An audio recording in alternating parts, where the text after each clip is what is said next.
वंदे पुरुषोत्तम। वर्तमान आचार्य देव जी ने कुछ बातें जो बताई हैं वो मैं यहाँ पे आपको प्रस्तुत कर रहा हूँ।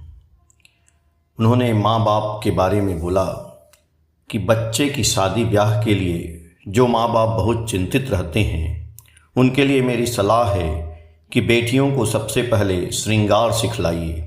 श्रृंगार का मतलब सिर्फ सजना धजना नहीं है।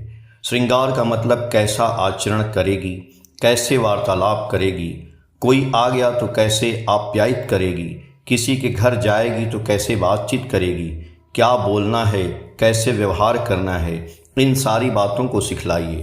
क्योंकि भविष्य में संसार का बागडोर इन्हीं के हाथों में है। ये नहीं सीखेंगी तो कौन सीखेगा। ये तमाम बातें इनको सिखलाइए। इसके बाद बेटा को सिखलाइए, तुम्हारे चेहरे से नहीं, वंश परिचय से नहीं, तुम्हारा परिचय होता है तुम्हारे कर्म से। विवाह देने के संबंध में अपने हितैषी संबंधियों को कहिए, ऐसे ही विवाह के संबंध आते रहेंगे। इसके लिए अलग से आप लोगों को चिंता करने की ज़रूरत नहीं है। इसके बाद हम बात करते हैं उनके बारे में जो बीमार रहते हैं। हम जहाँ रहते हैं सत्संग नगर आश्रम में, वहाँ एक लड़का आता है। बगल के गांव से शशि ठाकुर के कार्य में सहयोग करने के लिए उसका एक 8 साल का बेटा है। वह बेटा अचानक बीमार पड़ गया। ऐसा बीमार पड़ा कि चलने फिरने लायक नहीं रहा। खड़ा होता तो गिर जाता था। बहुत इलाज कराने के बाद भी जब कोई लाभ नहीं हुआ तो मुझे आकर बोला कि दादा क्या करें। मैं अपने भाई के ऑफिस में बैठा था। वहाँ एक लड़के को बोला कि इंटरनेट खोलो और ये जो बोल रहा है सब उसमें डालो। संभावित रोग जो हो सकता है इंटरनेट पर निर्णय जो किया, पता चला उस रोग का कोई इलाज एलोपैथी में नहीं था। यह सुनकर मैंने भुवनेश्वर में आयुर्वेदिक शिक्षक जो मेरे जान पहचान के हैं उनको खबर भिजवाया।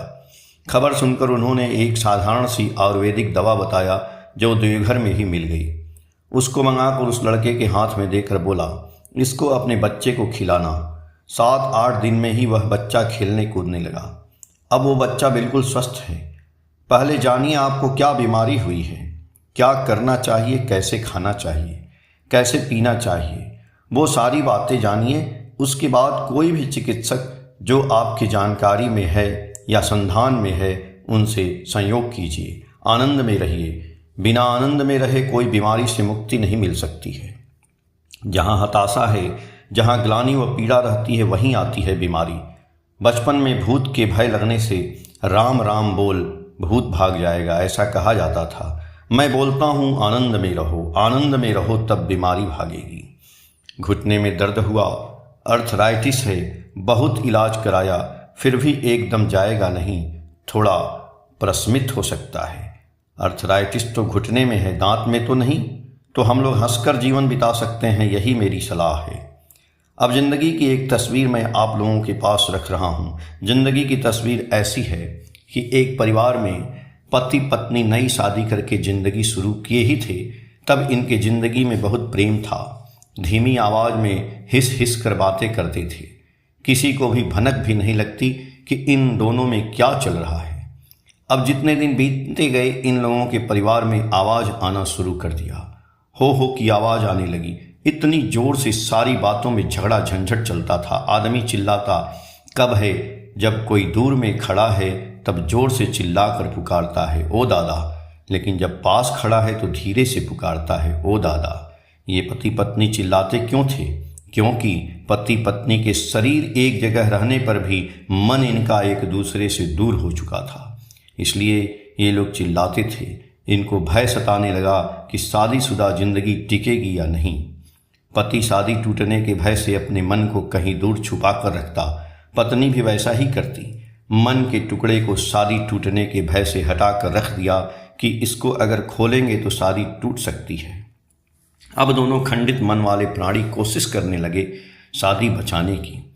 इस परिवार में दूसरे जो सदस्य हैं वे अपने स्वार्थ के अंदाज से ही बातें करते। मुझे ये चाहिए, इस समय चाहिए, ये सामान यहाँ रखा, ये सामान यहाँ क्यों पड़ा है। सब कोई अपने स्वार्थ में रहता है। दूसरे का ख्याल कोई नहीं रखता है कि किसे क्या सुविधा असुविधा है, किसे क्या परेशानी है। इसका ख्याल किसी को नहीं है। पत्नी भी अपना स्वार्थ देखती है, पति भी अपना स्वार्थ देखता है, बच्चे भी अपना स्वार्थ देखते। जब स्वार्थ पूरा हो जाता था तो अपोनेंट को थैंक यू कहते, शुक्रिया कहते। ये थैंक यू या शुक्रिया अदा मौखिक रूप से करते और इसे ही ये लोग प्रेम समझते थे। लेकिन मेरा कहना है, मेरी पत्नी मेरे लिए खाना नहीं बनाएगी, मेरा ख्याल नहीं रखेगी, फिर भी मैं उसे प्रेम करूँगा। मेरा पति मेरा ख्याल नहीं रखेगा, फिर भी मैं उसे प्रेम करूँगी। मेरा बाप मुझे कपड़ा नहीं दे, पैसा नहीं दे, फिर भी मैं उसको प्रेम करूँगा। बिना स्वार्थ के, बिना शर्त के तभी प्रेम होगा। यहाँ मेरे कुछ तर्क हैं। जब परिवार के सभी सदस्य एक साथ रहते हैं तो कोई अखबार पढ़ता है, कोई टीवी देखता है, कोई मोबाइल पर व्यस्त रहता है। सब दूर की खबर रखते हैं, पर सब कोई एक दूसरे के पास रहकर भी एक दूसरे से दूर हैं। सभी एक ही घर के अंदर ही एक एक टापू पर रहते हैं। ये लोग मन का खुराक बाहर खोजते हैं और इसी खुराक को लेकर ये लोग चलते हैं। घर में किसी के साथ किसी के मन का खुराक जुगाड़ नहीं होता है। सब बाहर से मन का खुराक जुगाड़ करना चाहते हैं। ये सब कहते हैं हम एक परिवार हैं, लेकिन किसी से किसी के मन का खुराक नहीं जुगाड़ होता है। ऐसे एक परिवार में एक बच्चा नादानी में आकर अपने बाप से बोलता है, आज स्कूल में कुछ बच्चे छुप छुप कर सिगरेट पी रहे थे, मैंने भी पिया। बाप घबराकर बच्चे को डांटने लगा। अब बच्चा भी घबराकर आगे बहुत ऐसा काम छुप छुप कर करता, लेकिन घर में नहीं बताता था। बेटी कभी उठती जवानी में माँ को बोलती है कि माँ मैं उस लड़के को पसंद करती हूँ। माँ ने उसे इतना डांटा कि फिर कभी वह माँ को मन की बात नहीं बताती थी। उस लड़के से मिलती थी, छुप छुप कर या इशारों से या मोबाइल से बात करती थी, लेकिन अपना मन माँ को नहीं बतलाती थी। अब परिवार के सारे सदस्य एक दूसरे से मन छुपाने लगे। कोई भी किसी से मन की बात नहीं करता। एक बाल्टी पानी में अगर एक कंकड़ फेंकोगे तो क्या होगा? एक तरंग पैदा होगा। अगर वही कंकड़ बड़े नदी या सागर में फेंकेंगे तो क्या होगा? वहाँ तरंग खो जाएगा, क्योंकि जल राशि इतनी बड़ी है कि वहाँ तरंग पैदा नहीं होगा। यदि इन लोगों के परिवार में सबका मन थोड़ा बड़ा रहता तो इनके परिवार में पति पत्नी में खटपट नहीं होती। इनके परिवार में माँ बाप का मन थोड़ा सा भी यदि प्रसारित रहता तो बच्चे की नादान गलतियों को ग्रहण करके उसको क्षमा करके निराकरण व समाधान होता।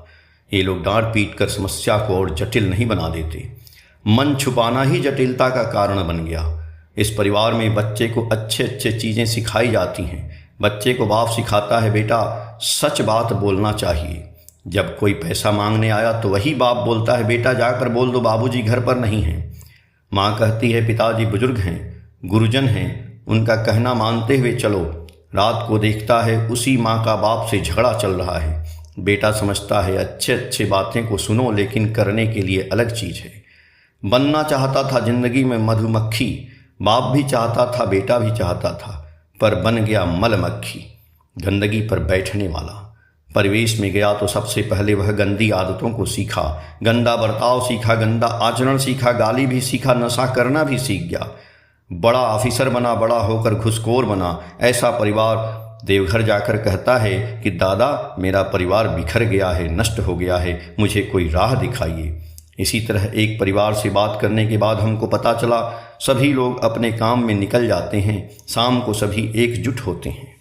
मैंने उनको कहा, आप लोग रात का भोजन एक साथ कीजिए, पर कैंटीन में नहीं, अपने घर में। आप लोग तब तक बातें कीजिएगा जब तक कि हाथ का जूठा सूख न जाए। बच्चे बूढ़े जितने लोग हैं सभी लोग एक साथ बैठिए, एक साथ खाइए, एक साथ बातें कीजिए। बातें खत्म होते ही आप लोग सो जाइए। सवेरे उठिए, एक साथ प्रार्थना कीजिए। कभी घबराएं नहीं, ठाकुर पकड़े हैं, जाइए, कोशिश कीजिए, ऐसा बोलकर समझाए। वे लोग वही किए। उनके घर के सारे सदस्य एक साथ बच्चे से लेकर बूढ़े तक बैठकर खाते थे। खाते खाते वे लोग बातें करते रहते और सुबह में उठकर एक साथ भजन भी करने की कोशिश करते, एक साथ प्रार्थना करने की कोशिश भी करने लगे। फिर दिन भर अपने अपने काम में लग जाते। ऐसा करके चलते रहे। 1-1.5 महीने के बाद वही परिवार देवघर आकर पहुंचा और बोलता है, दादा इतना आनंद हम लोग पारिवारिक जीवन में पहले कभी नहीं गुजारे थे। मैं भी बोलता हूँ, आप लोग जो यहाँ बैठे हैं, आप लोगों का परिवार बहुत खुश है, आनंद में है। फिर भी यदि ये नहीं करते हैं तो अभी शुरू कर दीजिए। एक साथ रात का भोजन कीजिए, सब कोई एक साथ बातें करते रहिए। तब तक बातें करते रहिए जब तक आपके हाथ का जूठा सूख न जाए। कम से कम एक वक्त एक साथ प्रार्थना करने की कोशिश कीजिए। रोटी बनाने वक्त जिस माँ का हाथ जल गया था, पहले किसी ने नहीं पूछा था, आज देखिए बेटी आकर मलहम लगा देती है। आज बेटा कहता है बाबूजी लेट जाइए, आज हम आपकी कमर का मालिश कर देते हैं। जिस बेटा को आज तक किसी ने नहीं टोका था, आज उसके बाबूजी कहते हैं बेटा नशा का लत छोड़ दो, नशा का लत पड़ गया तो तुम बर्बाद हो जाओगे, पूरा परिवार बिखर जाएगा, संभाल अपने को, मुझे देखकर भ्रमित हुआ है तो तुम ठाकुर देखकर चल। वही कहते हैं तुम्हारे गुरु वही हैं, इस घर के मालिक हैं, मैं उनका प्रतिनिधित्व कर रहा हूँ। बनना है तो उनके जैसा बन, होना है तो उनके जैसे हो सकता है उनके बातों के प्रभाव से मधुमक्खी बनता हुआ बेटा मधुमक्खी बनने की कोशिश करे। बेटी को माँ बोलेगी देख बेटी, तुम जब छोटी सी नन्ही सी थी तो मैं दिन भर की गृहस्थी चला करके थक कर जब आँख लग जाता, आँख खोलने की भी जब क्षमता नहीं रहती थी हमारे शरीर में, तो भी तुम जब बीच रात में जागती तेरे सहयोग के लिए मैं उठती थी, सिर्फ तेरे प्यार में। और बेटी आज तुम विपरीत चलन में चल रही हो, उससे मुझे बहुत कष्ट होता है। ऐसी बात से परिवार में बंधन आएगा। ऐसा बंधन से बंधा जो परिवार है, उसी से समाज का कल्याण होगा, उसी से परिवार का कल्याण है, परिवेश का कल्याण है, देश का कल्याण है। आसमान से न कोई कल्याण करने आएगा, न कोई नेता आकर मेरे परिवार का कल्याण कर पाएगा। ऐसे पारिवारिक कल्याण को खुद से जागृत करना होगा। खाना बनाने का कार्यक्रम चल रहा है, टीवी में आप देखते रहिए, दिन भर एक मुट्ठी भी खाना नसीब नहीं होगा। वही कार्यक्रम देखकर खाना पका लीजिए घर में, और जो खाना पक गया वह खा लीजिए तो पेट भी भरेगा, खाना भी पकेगा। ऐसी अच्छी अच्छी चीज़ों को सिर्फ देखने से नहीं होता है, उसको अपनाना पड़ता है ज़िंदगी में और लेकर आगे बढ़ना पड़ता है, तब जिंदगी अच्छी बनती है। क्योंकि ज़िंदगी में एक तेज बहाव है नदी जैसा, वह चलती ही रहेगी, वो थमेगी नहीं, रुकेगी नहीं, कभी नहीं। और उस बहाव नदी में यदि नाव को बांधना है तो घाट पर एक गांच के साथ बांध देना है। यदि नहीं बांधिएगा तो नाव पत्थर से ठोकर खाकर चूर चूर हो जाएगी, और यदि गांच के साथ बांध दीजिएगा तो हिलेगी डुलेगी, भागेगी नहीं। यह जो बांध देना है यही है दीक्षा। कोई कहते हैं दीक्षा लिया है, कुछ नहीं हुआ है। मैं कहता हूँ अरे मूर्ख, तू बैठ जा, पंखा लेकर तो बैठा ही रहेगा हजारों साल तक, फिर भी एक जरा भी हवा नसीब नहीं होगा। यदि हवा खाने की इच्छा जगी है तो पहले हाथ हिला, दीक्षा लेकर कुछ करना पड़ेगा, तब तेरा फल मिलेगा। क्यों दीक्षा लें? एक गाय अपने दल से बिछड़कर जंगल किनारे चली गई घास चरती हुई। अब बाघ ने उसका पीछा किया तो गाय भागी, भागते भागते कीचड़ में फंस गई। जैसे ही गाय कीचड़ में फंसी, बाघ भी उसको खाने की लालसा में कूदा तो वह भी कीचड़ में फंस गया। अब दोनों ही वहाँ फंसे हैं, दोनों की कोशिश है, एक की भागने की, दूसरे की पकड़ कर खाने की। जब दोनों नाकामयाब हुए तो बाघ कहता है यह देख, यह कीचड़ जब सूखेगी तो मैं सबसे पहले तुझे खाऊंगा। अब गाय हंसना शुरू की और कहती है अरे तू क्या खाएगा? वो सुन, डंके की आवाज़ मिल रही है ना, मेरे मालिक आ रहे हैं, वो मुझे यहाँ इस दलदल से निकाल कर ले जाएंगे। तेरा तो कोई मालिक नहीं है, तेरा क्या होगा? गुरु का मतलब, गु मतलब अंधेरा, रू का मतलब उजाला। अंधेरा से जो उजाला में ले जाता है वही है गुरु। अंधे को क्या चाहिए? लाठी। अंधेरे में क्या चाहिए? एक रोशनी, यानी कि जब दिखाई नहीं देता ढूंढना पड़ता है, एक सहारा चाहिए सबको, तो गुरु यही हैं।